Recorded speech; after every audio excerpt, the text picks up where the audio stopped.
In today's video, I'm going to teach you how to use Sendgrid, tutorial for beginners. We'll walk through creating and sending a basic marketing email using Sendgrid's single sends feature.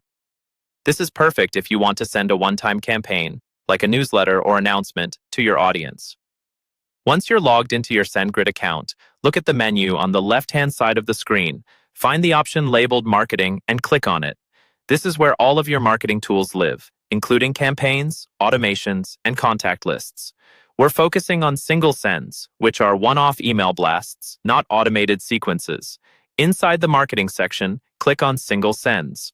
On the top right corner of this page, you'll see a button that says Create Single Send. Go ahead and click that. This starts the process of building a new email campaign from scratch or from a template. Next, you'll be asked to select a template. Sendgrid gives you a few choices here. You can use a pre-built Sendgrid design template, pick one of your own templates that you've already created, or start completely from a blank template if you want full control. If you're just getting started, a pre-built design can save you time and give you a professional layout right away. After choosing your template, select the Design Editor option.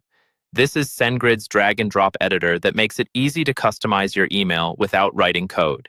It's more visual and friendly for beginners than working directly with HTML. Before you dive too deep into the design, switch over to the Settings tab. Here you'll configure the key details of your email. First, choose your From Sender.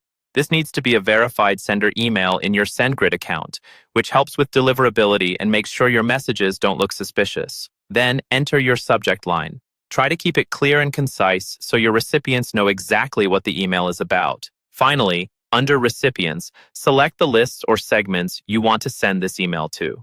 Lists are broad groups of contacts, while segments let you target specific people based on criteria you've set. Now move back to the design area and start building your email. You can drag and drop content blocks like text, images, buttons, and dividers into the template. Edit the text to match your message, add your branding, and make sure your call to action is easy to see and click. When everything looks good, click Review Details and Send. This final step lets you double-check your settings, subject line, sender, and recipients. If everything is correct, you can launch your single send immediately and your campaign will go out to your selected audience.